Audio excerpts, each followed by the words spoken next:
John?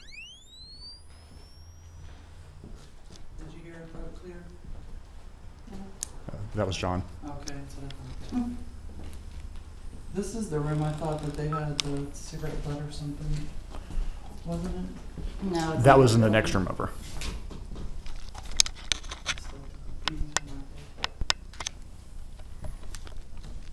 You guys ready?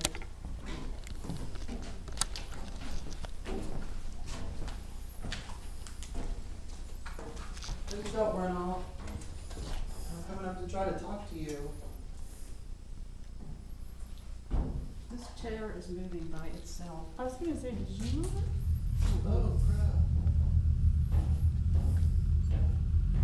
I think I touched it. It started moving, Oh, that's what caught my eye. Your camera. Wait a minute. Hello?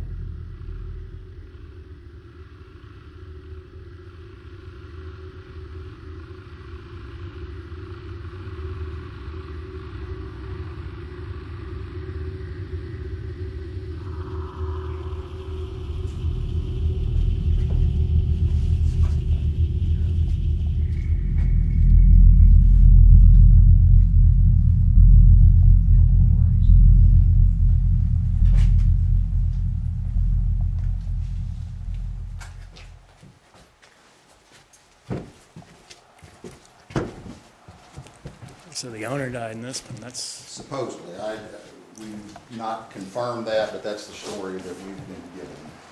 Now, is that from the current owners, or? No, previous. this is the way all ghost hunts start, with a walk in the place where the spirits supposedly live. This stairway here just goes to where the front door is. That okay. we pass between the two buildings there, so we probably won't be in here. What's the wire? At this point, it's all very harmless. You're talking about the building, its history, the architecture, who lived there.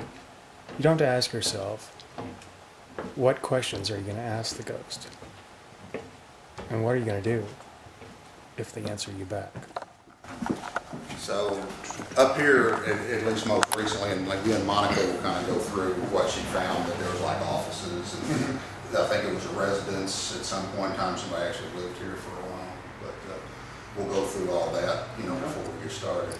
But they've had some activity on the stairwell here. Was that all the two cameras set up there?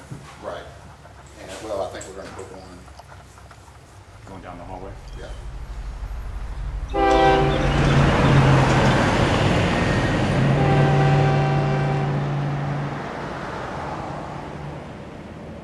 The date is October the 1st, 2011. The town is Cleburne, Texas, and I'm about to go on my first official ghost hunt.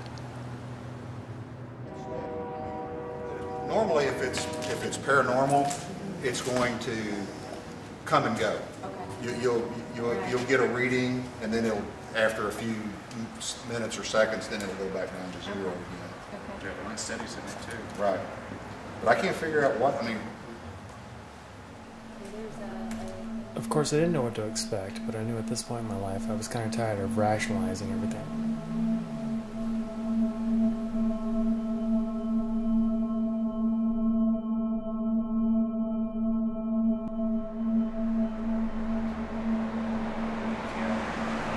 Ask it 3 different times, different ways. If we come back later, when you speak, communicate back to us and say yes every time. Okay. So we'll see what happens. Now, was there any specific reason why you think it was a 12-year-old boy? We asked, we go, are you a boy? And it went off. Okay. Said, are you a girl? Nothing. And then we said, can you make the meter, beat your age? And it'd be 12 times. Okay. Are you 12 years old? It beat again. Okay. I think that science can explain a great deal of what's spiritual in nature. And that's what I love about science. But there's always that quantum part of science that nothing, no matter how much math you apply to it, can explain why it's happening.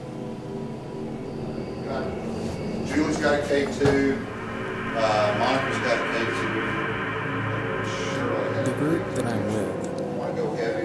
calls herself the Stockyards Paranormal Investigating Lots and Group. lots of photographs. Lots and lots It's a of mouthful. photographs. But the reason I chose them is not for their name, but because they're scientific. I've got We're three not of these afraid to things try new that we things. use tonight. These are just like little reflectors that are for joggers. There's a little red button on the back, and you push that button, and it lights up like that. So if you want to just put one of these in your pocket and take with you, you know, you can use this to, you know, ask for communication. I can't get it to turn off.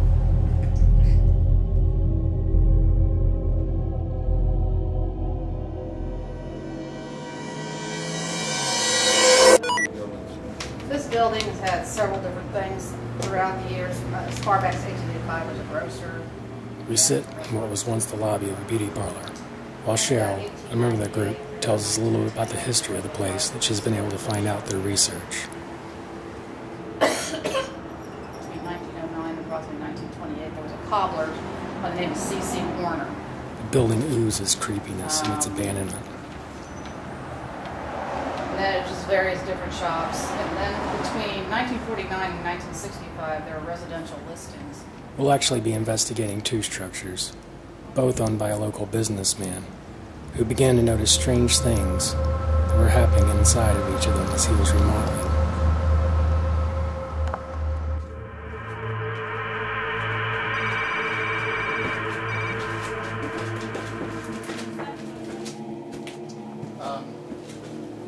I'm heading up the stairs to the second building now with Kevin, Shirley, and Julie. This was once an Oddfellows lodge and later a dance studio.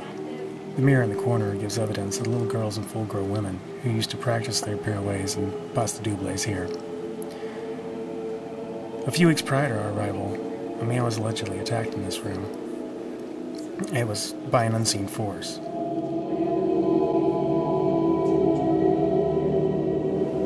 It left scratch marks on his legs.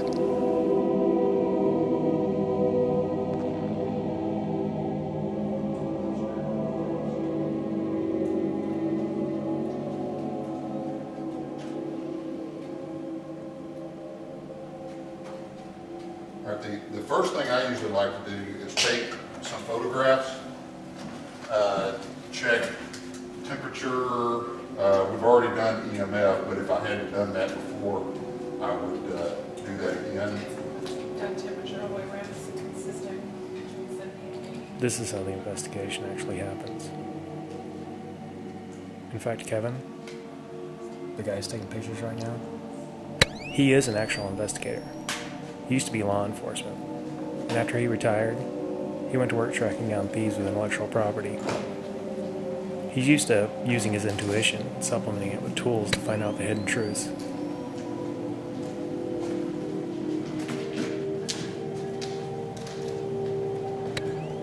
In fact, the whole group seems pretty strident about their work.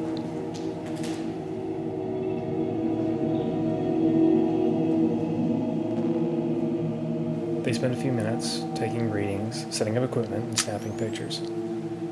All of this will later be reviewed for anomalies such as orbs or disembodied voices. What they're looking for is that which lacks a rational explanation.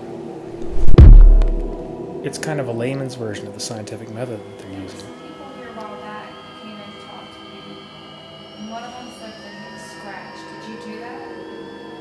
Did you scratch the man that came here to talk to you? Repeatability is the core to proving any theory. So if that's the case, you test out your environment and you get a feel for what's around you. We're not here to upset you. And if you hear something go bump in the night, you ask that something to go bump again. If you're here with us, can you give us some kind of sign? We'll let you pick. Can you make something move? Can you like make a knocking sound? Like this on the floor?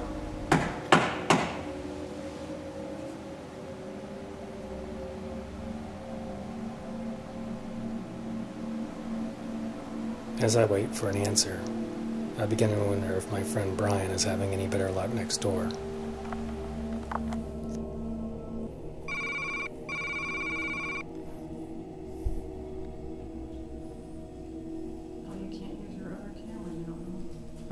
Infrared's not picking up at all. Wow. Even though IR's turned on and I have the external, Doesn't like it was working upstairs though? it was working down here perfectly fine until we got upstairs. But now, even with the infrared in the camera built in and the external one, I got nothing. Brian has just experienced battery drain, a common phenomenon in ghost hunts. Nobody knows why this happens, but whether it be paranormal or not, Brian's infrared light goes dead soon after he records the image of the moving chair, and his camera is rendered virtually useless directly after capturing this creepy image.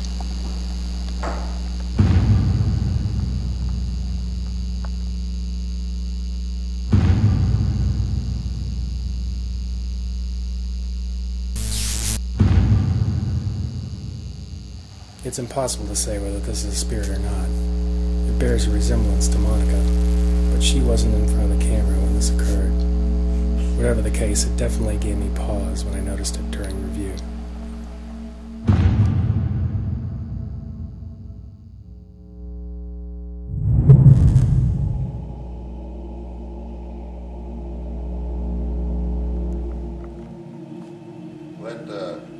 Usually a new AAA battery will last me an entire investigation. It's late. At this point, we've already traded buildings. Brian's in the dance studio, and now I'm in the beauty parlor.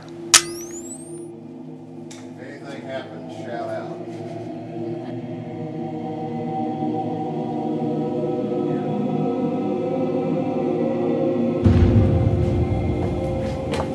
At this point, I'm starting to get the true nature of ghost hunting. It's less about the cheap thrills that you see on TV, and more about searching. Is there anyone here with us? Please give us a sign and let us know that you're here.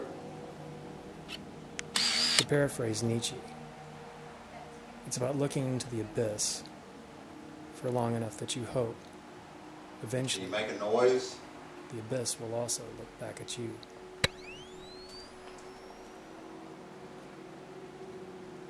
Can you touch one of us?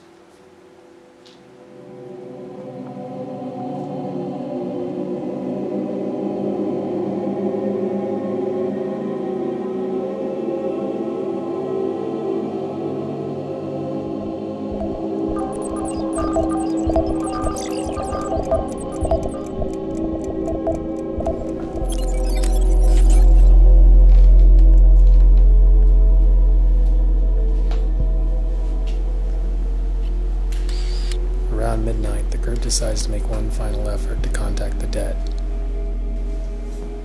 Okay, PX is on. Yep. They all gather in what was once the cutting room of the beauty parlor. Did you live here when you were alive?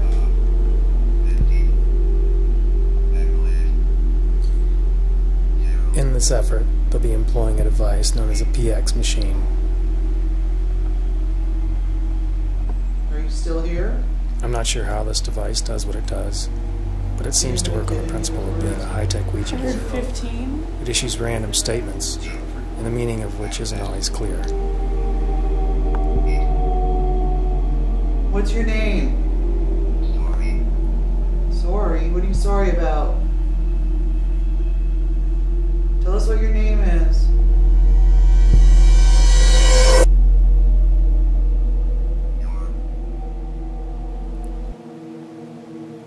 It goes on like this for quite some time. Over an hour, in fact. You're...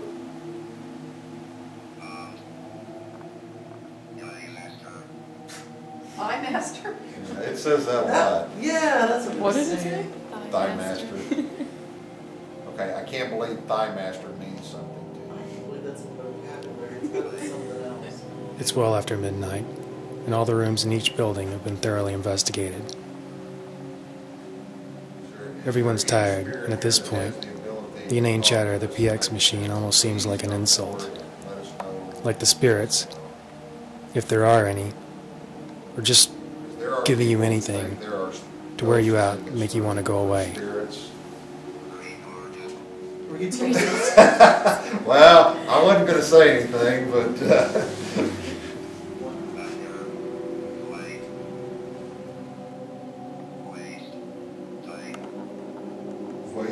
time, yes, you are wasting our time, that's for sure.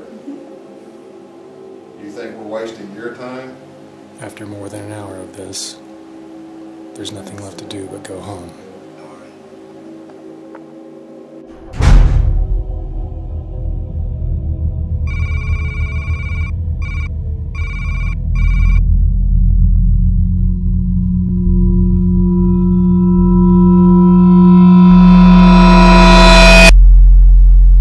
This is how every ghost hunt starts. 3 weeks after the investigation, I meet with the group as they're preparing to research another haunted site. As they set up equipment and walk around getting a feel for the place, someone mentions that they have footage of the one unexplained thing that everyone saw that night with their own eyes: the chair moving. As the group goes into review, they talk about their findings. Combined, there was nearly 100 pieces of electronic equipment monitoring both buildings that night. Most of it didn't pick up anything, but the chair moved, and the ghost image in Brian's camera can't be easily written off. None of this proves that the spirits walk among us.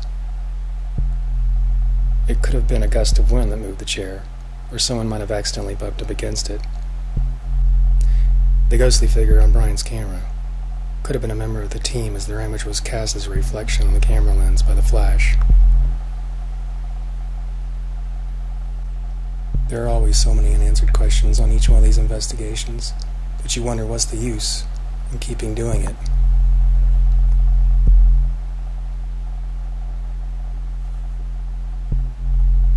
But if you ask me, it's the unanswered questions is the reason why.